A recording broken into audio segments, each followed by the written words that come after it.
মুঠি 11 অধ্যায় 28-29 পদত কৈছে, হে পৰিশ্ৰান্ত আৰু ভাৰাক্ৰান্ত লোকসকল, মোৰ ওচৰলৈ আহা, মই তোমালোকক জিৰণি দিম। নিশ্চয় শাৰীৰিক জিৰণিৰ কথা কোৱা নাই। এই আত্মিকভাৱে ভাৰাক্ৰান্ত, আত্মিকভাৱে পৰিশ্ৰান্ত লোকসকললৈ এক নিমন্ত্ৰণ। 29 পদত কৈছে, মই নম্ৰ আৰু কোমল চিত্তৰ মানুহ।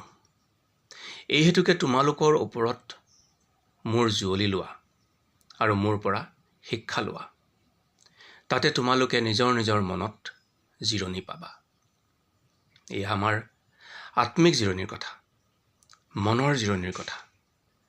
আৰু সেই মনৰ জিৰণিৰ কাৰণে আমি ঈশ্বৰৰ প্ৰভুত্বলৈ আহি, ঈশ্বৰৰ প্ৰভুত্বৰ অধীনলৈ আহি, তেওঁৰ জুৱলি লৈ, তেওঁৰ পৰা শিক্ষা লাভ কৰি, তেওঁৰ বাক্যৰ যোগেদি আমি মনৰ জিৰণি লাভ কৰোঁ। আৰু তাকে তেওঁ দিবৰ কাৰণে আমাক নিমন্ত্ৰণ জনাইছে। সেইকাৰণে প্ৰতিদিনে আমি যিমানেই ব্যস্ত নহওঁ কিয়, প্ৰতিদিনে আমি এই জগতৰ সকলো দৌৰাদৌৰিত লাগি থাকিলেও তাৰ মাজতেই আমি ঈশ্বৰত এই আত্মিক জিৰণি ল'বলৈ কাৰণে যাতে কেতিয়াও পাহৰি নাযাওঁ। ঈশ্বৰে আমাক তেওঁত জিৰণি ল'বলৈ নিমন্ত্ৰণ কৰি আছে। আমি কোনোবা এটা দিনত, কোনোবা এটা বাৰক আমি এই আত্মিক বিশ্ৰামৰ বাবে সীমাবদ্ধ কৰি ৰাখিব নোৱাৰোঁ। এই আত্মিক বিশ্ৰাম কোনোবা এটা দিনৰ অধীন নহয়। এই আত্মিক বিশ্ৰাম প্ৰতিদিনে আমি ঈশ্বৰত আহি গ্ৰহণ কৰাটো ঈশ্বৰে কামনা কৰে। সেইকাৰণে মাৰ্ক 2 অধ্যায় 27 পদত কৈছে, বিশ্ৰামবাৰ মানুহৰ নিমিত্তেই হ'ল,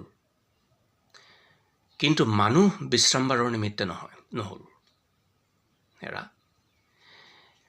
আপোনাক মোক বিশ্ৰাম ল'বৰ কাৰণে বিশ্ৰামবাৰৰ যি এক নমুনা ঈশ্বৰে দিছে, সেয়া আপোনাৰ মোৰ কাৰণে দিছে। আপুনি মই বিশ্ৰামবাৰৰ কোনোবা এটা দিনৰ অধীন হৈ আমি আত্মিক বিশ্ৰামক কেতিয়াও অৱহেলা কৰিব নোৱাৰোঁ। আমাক প্ৰত্যেককে আত্মিক বিশ্ৰামৰ প্ৰয়োজন, ঈশ্বৰত জিৰণি লোৱাৰ প্ৰয়োজন।